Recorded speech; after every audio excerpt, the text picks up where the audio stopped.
están mis queridos clasemedieros? Yo soy Don Nadie y si me ven muy madreado es que se me ocurrió grabar en la mañana después del Super Bowl 56 porque creí que era muy importante venirle a contarles varios elementos que vi en la presentación del medio tiempo que son bastante interesantes. Prepárense porque les presento el día de hoy un top 7 de cosas que estuvieron chingonas en el Super Bowl y que probablemente a ustedes les valió 350 kilos de ya saben qué. Cosa número 1. Vamos a sacar de una vez del tema lo que hizo Eminem, para que no estemos diciendo, ay, es que no hablaste de Eminem o no vas a llegar a Eminem al final. La elección de inicio de Marshall Mathers como parte de esta tribu de legendarios que aparecieron en el Super Bowl fue de hecho algo bastante controvertido, ¿no? Porque mucho de lo que se trataba de hacer en este show era demostrar la grandeza de Los Ángeles, su música y todo lo que tiene que ver con la música afrodescendiente en un mes, además donde se celebra la historia negra en Estados Unidos, ¿no? Entonces, tener a este personaje era raro, pero hace mucho sentido considerando que esta alineación lo que buscaba también era generar esta sensación de que hay presente y futuro.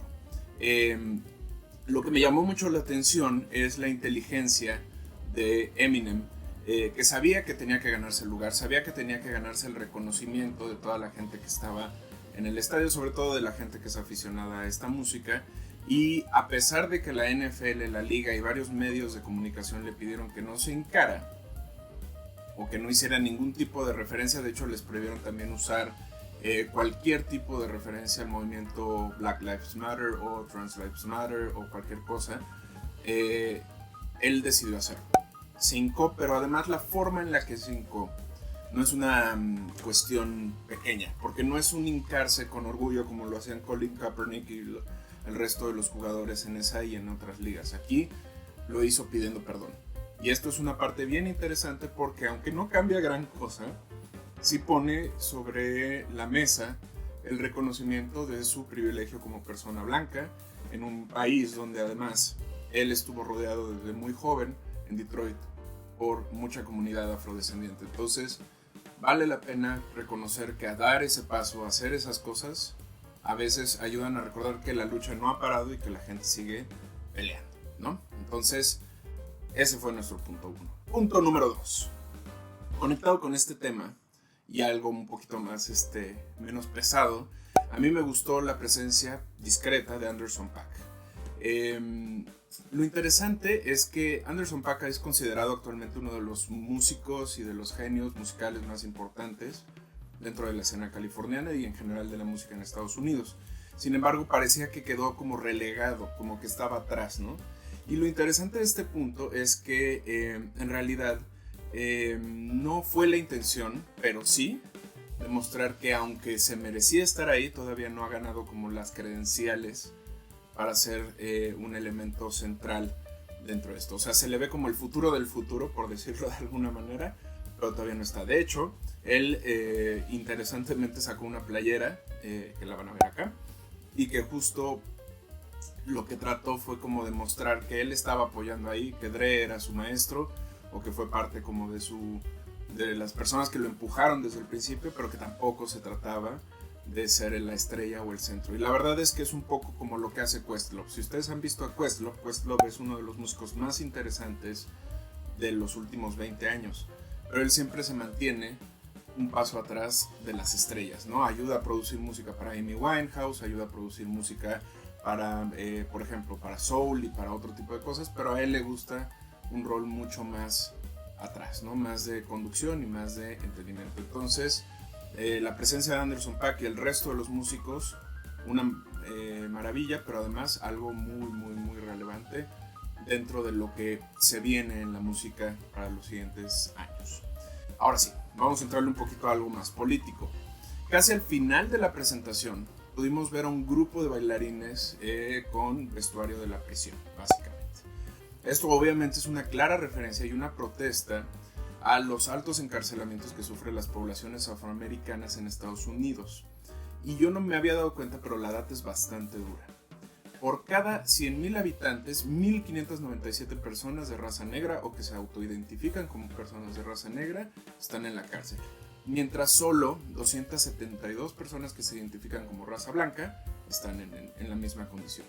Y esto diría uno, bueno, pues depende de cómo haces los delitos, ¿no? Y qué tipo de cosas te enfrentas. Pero piénsenlo de esta manera. El número no tiene sentido porque el 61% de la población en Estados Unidos se reconoce como blanca o caucásica, mientras que tan solo el 12% es considerada afrodescendiente o solo afrodescendiente. Entonces el número no matcha. Las proporciones están bastante extralimitadas. Pasa muy similar con los latinos y los hispanos, pero en este caso lo interesante de la protesta fue justo eso, hay encarcelamientos que se hacen solo por perfilamiento racial. Dato número 4. Compton también fue una estrella en este medio tiempo, y a pesar de que solo Dr. Dre nació ahí, o estuvo y vivió en este barrio, la realidad es que ese barrio podría ser como cualquier barrio de Estados Unidos o como cualquier barrio bajo de América, y lo interesante de América y de América Latina, y lo interesante es que también es el reflejo de lo que pasaron tanto Eminem en Detroit como Mary J. Blige en Brooklyn, ¿no? Y lo que me parece interesante de todo esto es que además de poner la traza del barrio, pusieron lo que compone un barrio negro, y eso está muy interesante. Pusieron una barbería, una tienda, las pequeñas casas, ¿no?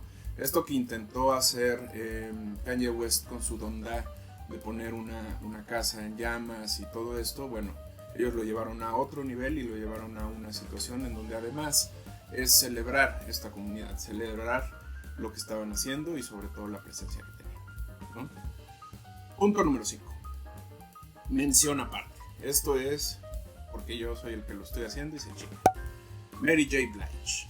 A diferencia de cómo se han presentado otras cantantes, por ejemplo Queen Latifah en el 98 o Missy Elliott cuando apareció con Katy Perry, a ella sí le dieron un espacio. Lo que parecía ser al principio como una compensación, porque pues obviamente si tienes a Dr. Dre, a Kendrick Lamar, a Eminem y a Snoop Dogg, pues necesitabas una cantante femenina. La realidad es que se robó el show.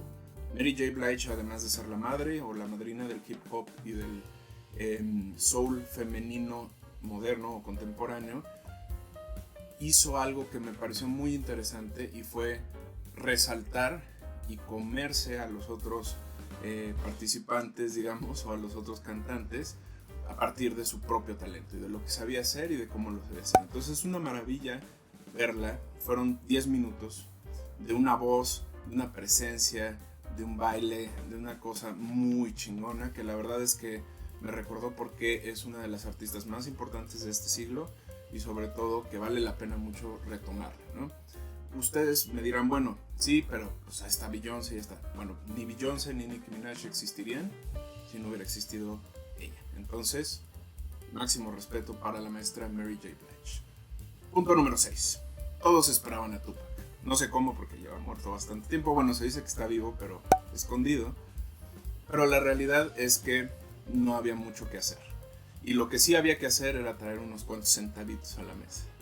Ver a 50 Cent estuvo interesante, estuvo padre. Pero la realidad es que se esperaba que hubiera alguna mención o algún tipo de holograma o presentación virtual de Tupac Shakur. No pasó, no se pudo.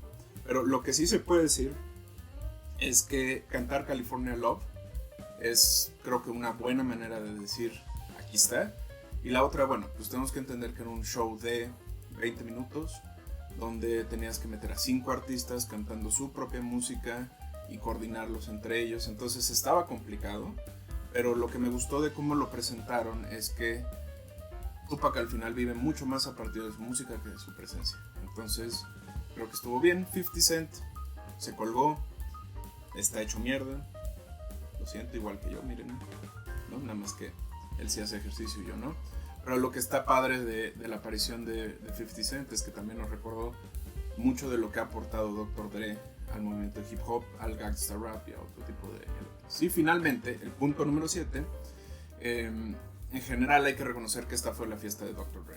Y qué bueno que fue la fiesta de Dr. Dre. A diferencia de otros Super Bowls que se habían decantado más por artistas nuevos, contemporáneos, que tenían mucho éxito.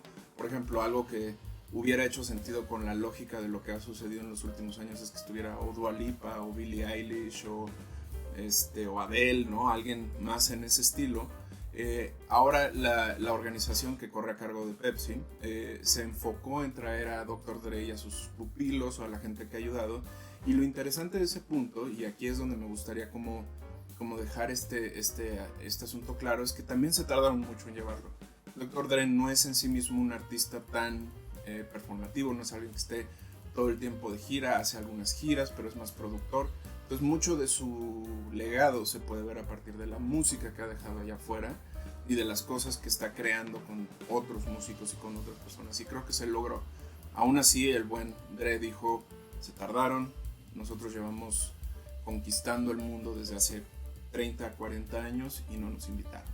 Entonces creo que es importante que se hagan este tipo de elementos que se concatenen con música contemporánea. Está bien que la próxima vez venga quien esté en ese momento, Harry Styles o BTS o quien quieran, está chido, pero ahorita creo que valía mucho la pena tener este conjunto de leyendas para que también le dieran ese último realce a Los Ángeles como ciudad, como centro creativo y como lugar de expulsión y de creación de muchas cosas, ¿no? Entonces, bueno, espero les haya gustado esto. Lo hice de último momento porque en realidad creí que estos 7 puntos valía la pena para que le demos dimensión a este espectáculo de medio tiempo. La próxima semana, o cuando se estrene el Crononautas 32, va a estar la cápsula anterior, que era básicamente, les iba a presentar 22, más bien, les iba a presentar canciones que cumplen 20 años en este 22 y que son una finura. Entonces, eso se los presento la próxima semana, mientras me adelanté un poquito para platicarles esto. Espero quede chido. Y cualquier cosa ya saben que nos encuentran en nuestras redes como Los Crononautas Podcast o Crononautas Los. A mí me encuentran como @donnadie, estoy en todas las redes así. Y recuerden que esto es la Escuela Nacional de Clase Medieros. Yo soy Donnadie.